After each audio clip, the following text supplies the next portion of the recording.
చేత ప్రేమింపబడి ఆయన సృష్టి అంతటిలో ప్రథమ ఫలముగా ఉండడానికై ఆయన వాక్యము చేత కనినటువంటి మీ అందరికీ ప్రభువైన యేసు నామములో షలోమ్. దేవుని కృపా సమాధానాలు ప్రభు మనందరికీ అనుగ్రహించును గాక. దేవుని యొక్క వాక్యంలో యోహాను రాసినటువంటి శుభవార్తను మనం ధ్యానం చేస్తూ ఉన్నాం. ఈ యోహాను శుభవార్త ధ్యానంలో మనం 8వ అధ్యాయంలోకి వచ్చాం. ఈ 8వ అధ్యాయంలో ఇప్పటికే చాలా విషయాలు మనం నేర్చుకోవడానికి ప్రభువు వారు సహాయం చేశారు.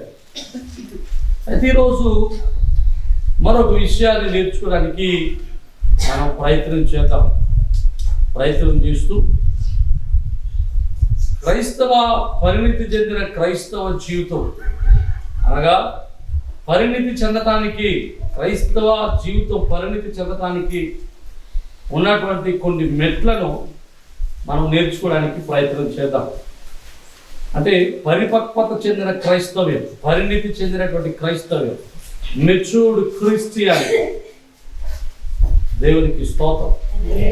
అనగా జాగ్రత్తగా పరిశీలన చేస్తే ఉదాహరణకి మీకు జ్ఞాపకం చేస్తాను. 1వ తరగతి, 2వ తరగతి, 3వ తరగతి ఇలా ఒక్కొక్క తరగతి చదువుకుంటూ యవ్వన బిడ్డలు ఒక ఉన్నత స్థాయి చదువులోనికి వస్తారు, ఉన్నత స్థాయి జ్ఞానాభివృద్ధిలోనికి వస్తారు. ఉన్నత స్థానంలోనికి, ఉన్నత జ్ఞానాభివృద్ధిలోనికి రావాలి అంటే వారు అనేకమైనటువంటి మెట్లను ఎక్కుకుంటూ రావాలి. అంతేగాని ఒకేసారి ఉన్నత స్థాయిలోనికి రాదు. అలాగే క్రైస్తవ జీవితంలో కూడా పరిణితి చెందడానికి, అభివృద్ధి చెందినటువంటి క్రైస్తవ్యంగా ఉండడానికి, అసలైన క్రైస్తవ జీవితాన్ని జీవించడానికి, పరిపక్వత చెందినటువంటి క్రైస్తవ జీవితాన్ని జీవించడానికి కొన్ని మెట్లు ఉన్నాయి. ఆ మెట్లను ఈరోజు మీకు జ్ఞాపకం చేసి నేను ముగించడానికి ప్రయత్నం చేస్తాను. మనము అసలు క్రైస్తవ జీవితం అనగానే ప్రారంభ క్రైస్తవ జీవితం అంటే ఏంటంటే, క్రైస్తవులు అవడం అంటే ఏంటంటే మనం ప్రధానంగా క్రీస్తుని గురించి వినడమో, లేకపోతే క్రీస్తుని గురించి తెలుసుకోవడమో, లేకపోతే ఏదైనా ఒక అద్భుతం ద్వారా, ఒక సూచక క్రియ ద్వారా, ఏదైనా ఒక మేలు చేత ప్రభు ఎవరో తెలుసుకుని దేవుళ్ళలోనికి వస్తాం. దేవుళ్ళలోనికి వచ్చిన తర్వాత రక్షణ అనుభవంలోనికి వెళ్తాం. రక్షణ అనుభవంలోనికి వచ్చిన తర్వాత బాప్తీసాన్ని పొందుతాం. బాప్తీసాన్ని పొందిన తర్వాత సంఘంలో చేర్చబడతాం. సంఘంలో చేర్చబడిన తర్వాత వాక్యాన్ని నేర్చుకుంటూ ఉంటాం. అయితే ఇది రక్షణ అనుభవంలో ఉన్నటువంటి మెట్లు. కానీ పరిణితి చెందినటువంటి విశ్వాస జీవితానికి ఉండవలసినటువంటి మెట్లు యేసు ప్రభువు వారు కొన్ని విషయాలు జ్ఞాపకం చేశారు. వాటిని జ్ఞాపకం చేసి నేను ముగించడానికి ప్రయత్నం చేశాను. యోహాను రాసినటువంటి సువార్తలో 8వ అధ్యాయం 31వ వచనం అలాగే 32వ వచనాన్ని మనం చదువుకుందాం. అప్పుడు సత్యము మిమ్మల్ని స్వతంత్రులుగా చేస్తుంది. ఎప్పుడు పరిణితి చెందినటువంటి క్రైస్తవ జీవితంలో, అభివృద్ధి చెందిన క్రైస్తవ జీవితంలోనికి మనం వచ్చిన తర్వాత మనము సత్యము ద్వారా స్వతంత్రులమవుతాం. సత్యము ద్వారా స్వతంత్రులమవుతాం. అంటే ఆ సత్యము మనల్ని ఏం చేస్తుందంటే స్వతంత్రులు చేస్తుంది. ఏ స్వతంత్రము? భారతదేశానికి 1947 ఆగస్టు 15వ తారీఖున స్వతంత్రం వచ్చింది. ఏ దేశం నుండి, ఎవరి దగ్గర నుంచి మనకు స్వతంత్రత వచ్చింది? బ్రిటిష్ ప్రభుత్వం వారి దగ్గర నుంచి స్వతంత్రత వచ్చింది. జాగ్రత్తగా విందాం. మరి మనకు ఆల్రెడీ స్వతంత్రం వచ్చింది కదండి, ఇంకా స్వతంత్రం ఏంటి అని మనం అనుకోవచ్చు. కానీ స్వతంత్రం అనేటువంటిది ఈ స్వతంత్రత కాదు, ఆత్మ సంబంధమైనటువంటి స్వతంత్రత దేవుడు మనకు అనుగ్రహిస్తాడు. దేవునికి స్తోత్రం. ఆత్మ సంబంధమైనటువంటి స్వేచ్ఛ, ఆత్మ సంబంధమైనటువంటి స్వతంత్రత, ఆత్మ సంబంధమైన విడుదల, ఆత్మ సంబంధమైనటువంటి నెమ్మది, ఆత్మ సంబంధమైనటువంటి రక్షణ ప్రభువారు మనకు అనుగ్రహిస్తారు. అది ఎలా కలుగుతుందంటే సత్యము ద్వారా కలుగుతుంది. సత్యము ద్వారా కలుగుతుంది. అయితే ఈ సత్యములోనికి మనం రావాలంటే వాక్యంలో చెప్తున్నాడు 4 మెట్లు చెప్పాడు. యేసు వారు అక్కడ ఎవరితో మాట్లాడుతూ ఉన్నాడంటే నమ్మినటువంటి యూదులతో మాట్లాడుతూ ఉన్నారు. ఎవరితో మాట్లాడుతున్నారు ప్రభు వారు? యేసు వారు నమ్మిన యూదులతో మాట్లాడుతూ ఉన్నారు. అంటే యూదుల్లో కూడా చాలా మంది యేసయ్యను నమ్మారు. అంటే ఆయన మెస్సియనో, ఆయన రక్షకుడనో, లేకపోతే ఆయన విడుదల చేస్తాడనో, ఆయన స్వస్థపరుస్తాడనో చాలా మంది నమ్మారు. నమ్మినటువంటి యూదులు యేసయ్య దగ్గరికి వచ్చారు. ఆ నమ్మినటువంటి యూదులతో యేసు వారు మాట్లాడుతూ అంటున్నాడు, మీరు నా వాక్యమందు నిలిచిన ఎడలా. అంటే మొట్టమొదటిది నమ్మకం, రెండవది ఆయన యొక్క వాక్యమందు నిలిచి ఉండుట. మొదటి మెట్టు నమ్మకం, రెండవది ఏంటి? ఆయన వాక్యమందు నిలిచి ఉండటం. ఇక మూడవది ఏంటంటే ఆయన శిష్యులుగా మారటం. ఇప్పుడు నాలుగవది ఏంటంటే సత్యాన్ని గ్రహించుట. 4 మెట్లు. మొదటి నమ్మకం అంటే సాధారణమైనటువంటి క్రైస్తవ జీవితం. రెండవది నమ్మినటువంటి వాడు ఏం చేయాలి? వాక్యమందు నిలిచి ఉండాలి.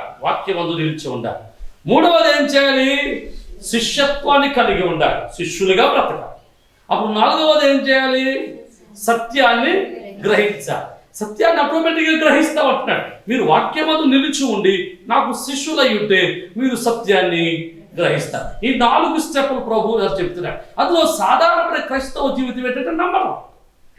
అక్కడ యేసువారిని ఆ యూదులందరూ కూడా యేసువారిని నమ్మి వచ్చినటువంటి యూదులందరితో ప్రభు మాట్లాడుతూ ఈ విషయాలన్నీ చెప్తా ఉంటుంటే యేసువారు చెప్పినటువంటి విషయాలు ఏవి కూడా వారి మనసుకు ఎక్కలేదు.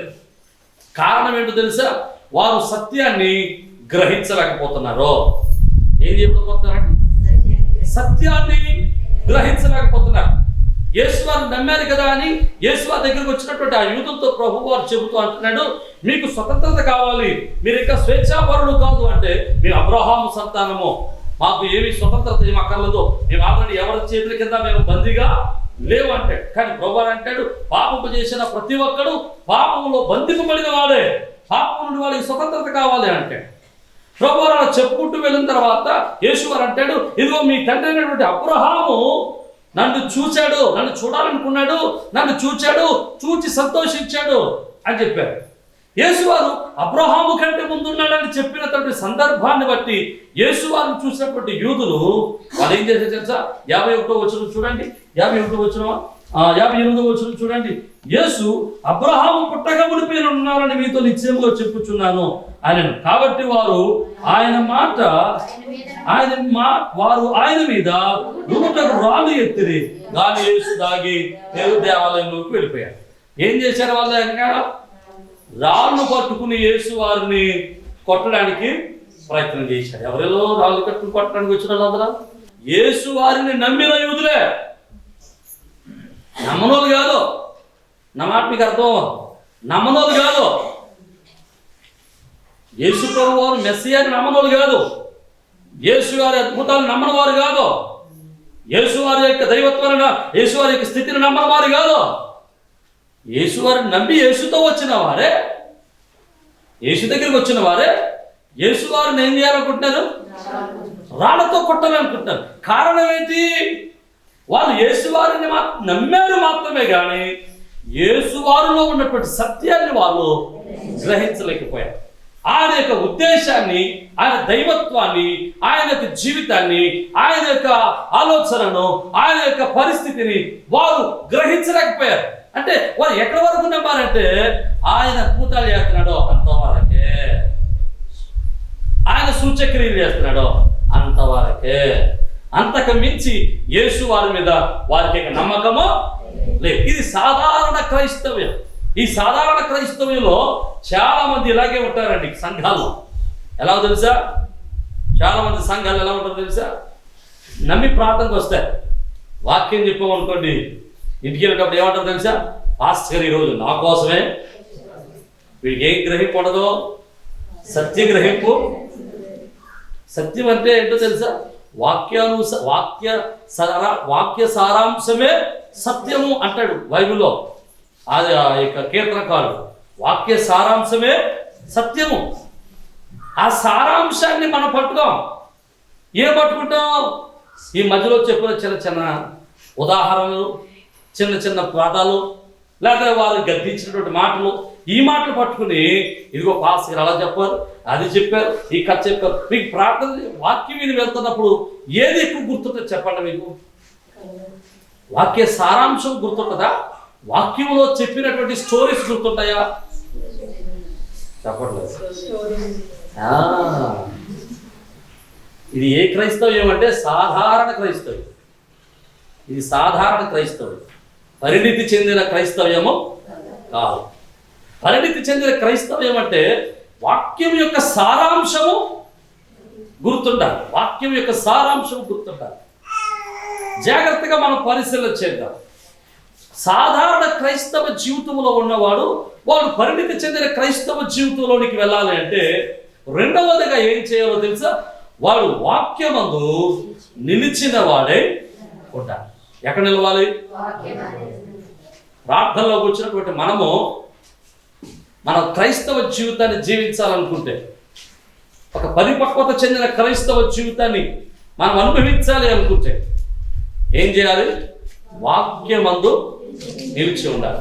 మనం పాట పాడతాం, ఈ వాక్యమే నన్ను బ్రతికించెను.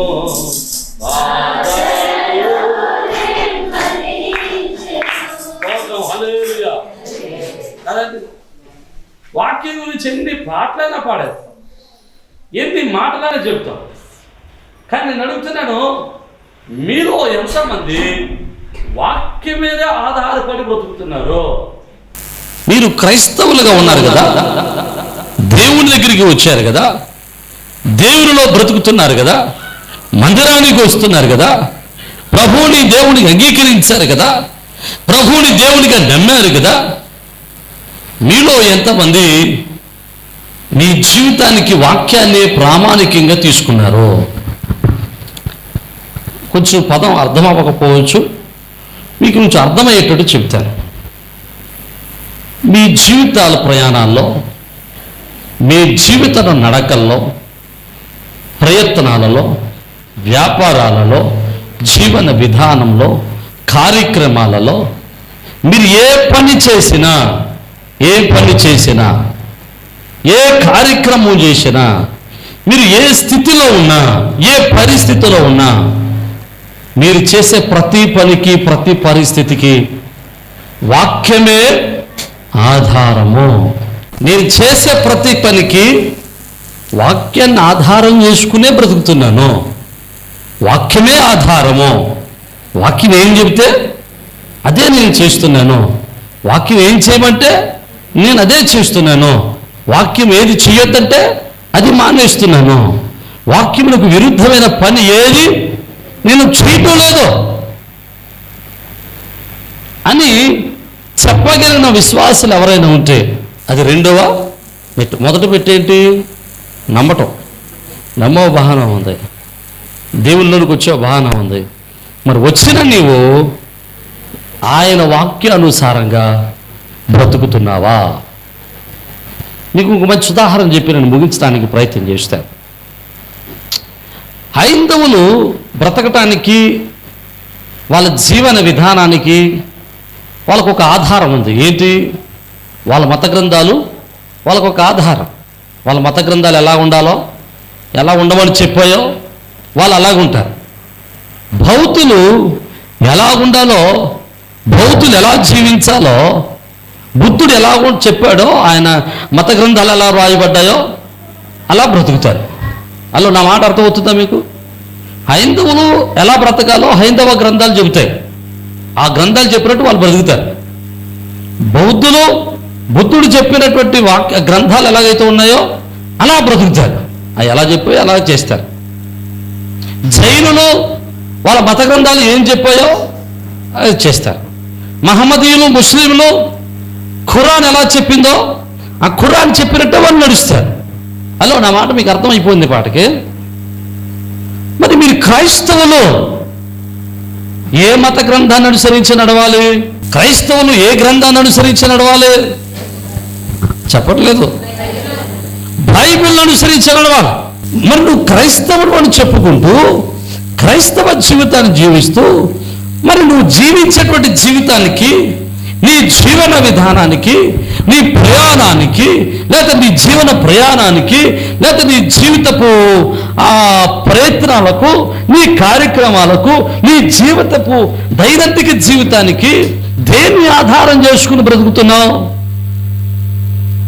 దేన్ని ఆధారం చేసుకుని నీ జీవితాన్ని కొనసాగింపజేస్తున్నావు? నా మాట మీకు అర్థమైంది అనుకుంటా. అపోస్తుడైనటువంటి యోహాను రాసినటువంటి 2వ పత్రిక 1వ అధ్యాయము 9వ వచనములో ఒక చక్కటి మాట ఉంటుంది. ఆ మాట చదువుదాం చూడండి. క్రీస్తు బోధ యందు నిలిచి ఉండక అమ్మా దానిని విడిచి ముందుకు కొనసాగు ప్రతివాడును దేవునిని అంగీకరింపని వాడు. హలో, నా మాట వినాలి ఇక్కడ. క్రీస్తు బోధ యందు నిలిచి ఉండక దాన్ని విడిచి ముందుకు కొనసాగేవాడు, దేవుని అంగీకరించిన వాడు,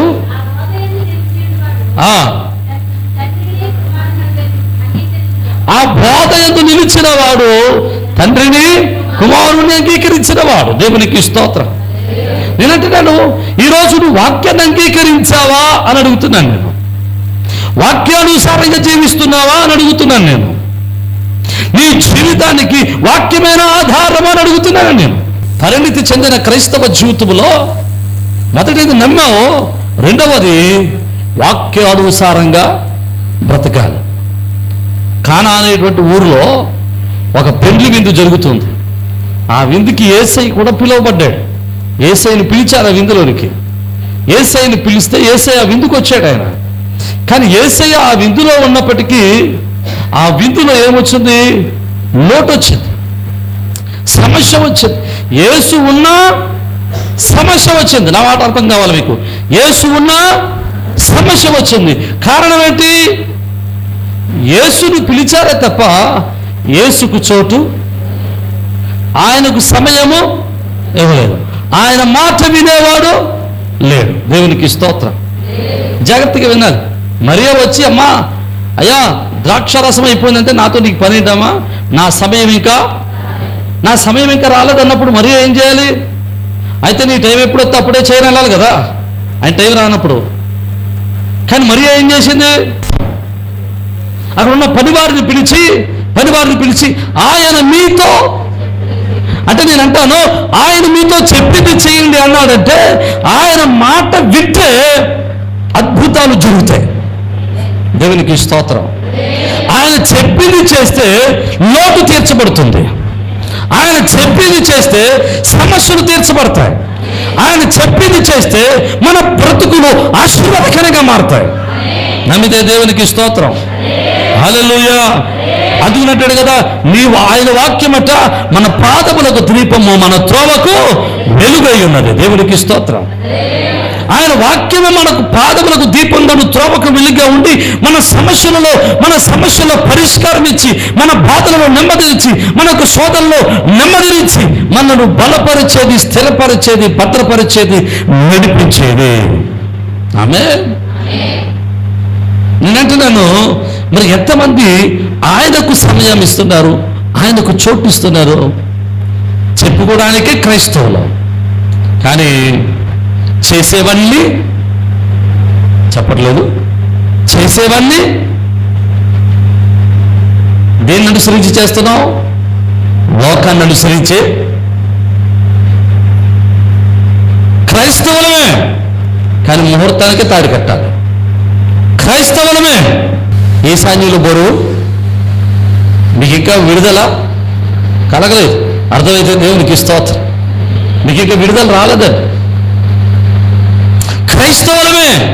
మంగళవారం ఎక్కడికి? డబ్బులు ఇవ్వకూడదు. శుక్రవారం ఏ పని చేయకూడదు. క్రైస్తవులమే. మనం చేసే ఎదురొచ్చేవాడు మంచోడై ఉండాలి. సొంగొట్టుకుని మరి ఎదురు రావాలి. క్రైస్తవులమే. అన్ని లోక సంబంధమైనటువంటి ఆచారాలే. నేనంటాను, ప్రభువారు సమస్తమును మేలుగా ఎంచితే, సమస్తమును మంచిదిగా ఎంచితే, ఆయన ఎంచిన పంచిగా ఎంచిన ప్రతిదాన్ని కూడా మనుషుడు చెడుగాను కీడుగాను ఎంచుతూ ఉన్నాడు. అమావాస్య పౌర్ణమిని లేకపోతే భూమి కానీ, భూమి మీద పక్కన ఉన్నటువంటి చంద్రుని యొక్క ఉపగ్రహ యొక్క గ్రహాలు కానీ సరైన రీతిలో పరిభ్రమణము చెందవు. భూమి మీద మనం ఉనికి కలిగి ఉన్నామంటే అమావాస్య పౌర్ణమి కలగాలి. అమావాస్య మంచిది కాదంటే అమావాస్య పీగదాం అనుకుని అమావాస్యను తీసేస్తే చచ్చూరుకుంటావు నువ్వు. నేను అంటున్నాను, మనము వాక్యమును అనుసరించి మాత్రమే మనుషుడు దేవుని కంటే గొప్పడైపోతున్నాడు. ఏదోగా తెలుసా, దేవుడు దేనిని మంచిగా ఎంచాడో దానిని చెడుగా ఎంచుతా ఉన్నాడు. చివరిగా చెక్క మాట చెప్తాను, జ్ఞాపకం చేసుకోవడానికి ప్రయత్నం చేయండి. మనకి అందరూ పొలాలు ఊడిస్తారు కదండి, వ్యవసాయం చేస్తారు కదా. పొలం ఊడ్చేటప్పుడు ఏ రోజు మొదలెడతారండి? మంగళవారం, శుక్రవారం. మిగతా అట్లే మంగళవారం శుక్రవారం పనిచేయదు. కానీ దేనికి పనికి వస్తుంది ఇది? ఊడుపు మొదలెడటానికి. ఊడుపు మొదలెట్టడం అంటే చిన్న పని అది? అదే చిన్న పని? పనికి మాలిన పని అది? ఉపయోగం లేని పని అది? మరి అంత మంచి పని, ఒక జీవితాన్ని నిలబెట్టే పని, ఒక కుటుంబాన్ని నిలబెట్టే పని మంగళవారం శుక్రవారం మొదలెట్టచ్చు. కానీ ఇంకో పనిలే మంగళవారం శుక్రవారం. నేనంటాను, మీకు విషమైంది, నాకు పాయసం అవుద్దా? అర్థమవట్లేదు. మీకు విషమైతే నాకు విషమే, నాకు అదేం పాయాసం కాదు. ఒక పనికి శుక్రవారం మంగళవారం మంచిదైనప్పుడు అన్ని పనులకు కూడా ఆ రోజులో మంచియే. అర్థమైతే దేవునికి స్తోత్రం చెప్పండి. హల్లెలూయా. ఏ రోజును, ఏ దినమును, ఏ గడియను మనుష్యుడు అపవిత్రంగా ఎంచడానికి వీలు లేదా, అది ప్రభువు చెప్పాడు. మన వాక్యాలను అనుసరించి నడవాలి. నీ జీవిత ప్రయాణములో, నీ జీవిత గమనములో, నీ జీవిత విధానములో, సమస్తమైన పనుపాటుల్లో వాక్యమునే ఆధారంగా చేసుకుని నీ బ్రతుకును కొనసాగించే వానమై ఉండాలి. నమ్మిన వారు దేవునికి స్తోత్రం చెబుదామా? హల్లెలూయా. క్రైస్తవుడు అయితే వాక్యాన్ని అనుసరించి బ్రతుకు, అన్యుడు అయితే అన్యానుసారాలు అనుసరించి బ్రతుకు. ఇలాంటి వాళ్ళ వల్లే వీళ్ళు యేసు ప్రభువుని నమ్మారు, కానీ ఏం చేశారు? మళ్ళా రాళ్ళుచుని కొట్టడానికి వచ్చారు. మనకులాంటి వాళ్ళు, మనం ప్రభువుని నమ్ముతున్నాం, కానీ మన ఇష్టం లేని పని లేదని చెప్తే, మనకు నచ్చని పని లేదని చెప్తే, మనకు నచ్చని మాట ఏదని చెప్తే, అవసరమైతే పాస్టర్ గారిని తిడతాం, సంఘాన్ని వదిలేతాం, అవసరమైతే ప్రార్థన అయినా మానేస్తాం. ఎలాంటి వాళ్ళు మన పరిణితి చెందని క్రైస్తవ్యం మంది. ప్రభునందు ప్రియ సజీవ స్వరం అనేటువంటి యొక్క వర్తమానాన్ని వింటున్నటువంటి మీ అందరికీ ప్రభునాన్ని బట్టి శుభాలు. మీ గృహాలలో మీతో కలిసి ఈ విధంగా ప్రభువును ఆరాధించడానికి ప్రభు ఇచ్చిన సమయాన్ని బట్టి ప్రభువుని స్తుతిస్తూ ఉన్నాను. ప్రతిదినం మీరు వీక్షిస్తున్న ఈ వర్తమానాలను బట్టి మీరు ఆశీర్వదింపబడుతున్నారని మేమెంతగానో ప్రభునందు ఆనందిస్తూ ప్రభువును స్తుతిస్తూ ఉన్నాం. మీరు ఇస్తున్నటువంటి ప్రతి మెసేజ్, లేకపోతే మీరు ఇస్తున్నటువంటి ఈ యొక్క ప్రోత్సాహం దేవుని పనులు మమ్మల్ని ఎంతగానో బలవంతుని చేస్తూ ఉంది. కనుక మీరు ఈ వర్తమానాల చేత ఆశీర్వదింపబడుతున్నట్లయితే ఇంకా అనేక మందికి ఈ వర్తమానాల్ని పరిచయం చేయండి. అలాగే ఈ వర్తమానాల చేత మీరు ఆశీర్వదింపబడుతున్నట్లయితే తప్పనిసరిగా ఈ యొక్క పరిచర్యలో మీ వంతు సహకారాన్ని, భాగస్వామ్యాన్ని పంచుకోవాలని ప్రభు పేరట మిమ్మల్ని ప్రేమతో ఆహ్వానిస్తూ ఉన్నాం. చాలామంది అడుగుతూ ఉన్నారు, అయ్యా మేము ఈ పరిచర్యలు ఎలా పాలుభాగస్తులం కావాలి అని. చాలా సంతోషం. దేవుడు మీకు ఇచ్చిన భారాన్ని బట్టి ప్రభునందు ఆనందిస్తూ ఉన్నాను. తప్పనిసరిగా మీరు కూడా మాతో కలిసి ఈ యొక్క సత్య సువార్తను, ఈ యొక్క ఆత్మీయమైన వర్తమానాలను అనేక మందికి అందించటంలో మీ వంతు కూడా ఖచ్చితంగా సహకారాన్ని అందించవచ్చు. కనుక ఈ స్క్రీన్ మీద కనబడుతున్న నెంబర్లకి ఖచ్చితంగా ఫోన్ చేయండి. తగినటువంటి ఆలోచనలు, సలహాలు, ఎలాగో మీరు ఈ పరిచర్యలో భాగస్తులు కాగలరో మేము మీకు తెలియపరుస్తాం.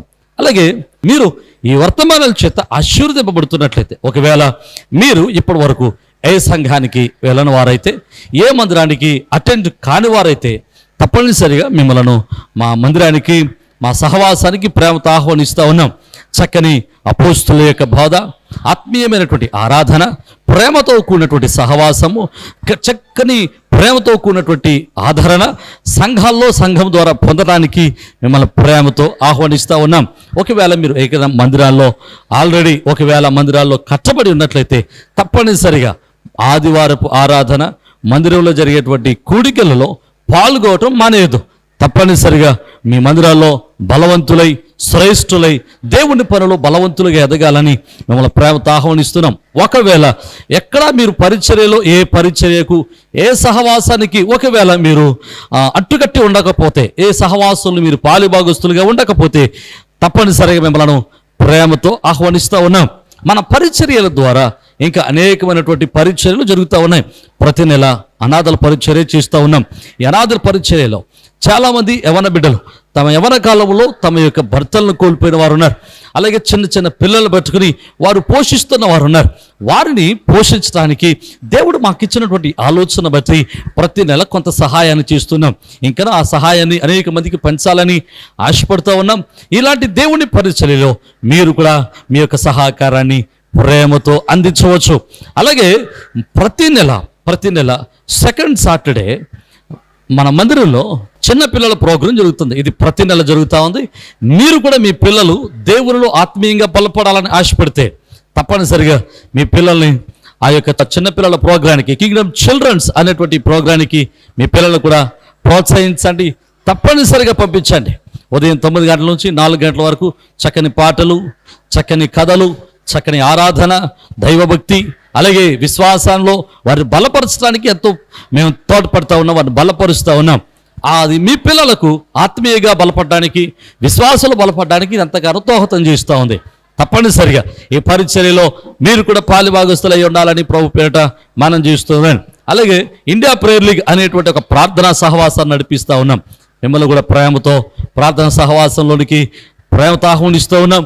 తప్పనిసరిగా మీరు ఫోన్ చేయండి, తగిన విషయాలన్నీ మీతో పంచుకుంటాం. అలాగే మీరు ఒకవేళ యూట్యూబ్ ద్వారా వాక్యాన్ని విన్నట్లయితే, ఒకవేళ ఈ వాక్యం ద్వారా, ఈ వర్తమానాల ద్వారా మీరు ఆశీర్వదింపబడిన వారైతే ఖచ్చితంగా ఈ యొక్క వర్తమానాలు అనేక మందికి పరిచయం చేయండి. ఈ యొక్క వర్తమానాలని మీరు అనేక మందికి పరిచయం చేసి ఈ యొక్క పరిచర్యలో మీరు కూడా తప్పనిసరిగా పాలుభాగస్తులు కావాలని, పరిచర్యలో మీరు కూడా తప్పనిసరిగా చేతులు కలిపి దేవుని యొక్క రాజ్య వ్యాప్తిలో ప్రయాసలో మీరు కూడా మాతో కలిసి రావాలని ప్రేమతో ఆహ్వానిస్తూ ఉన్నాం. ఒకవేళ మీరు రావాలి అనుకుంటే తప్పనిసరిగా మీ విషయాలు మాకు తెలియపరచండి. మీ కొరకు, మీ కుటుంబాల కొరకు, మీ బిడ్డల కొరకు మేము అనునిత్యం ప్రార్థన చేస్తున్నాం. ప్రభు కృప మీకును, మీ కుటుంబాలకును, మీ బిడ్డలకును ఎలా తోడై ఉండి మిమ్మల్ని స్థిరపరిచి ఆదరించును గాక. ఆమేన్.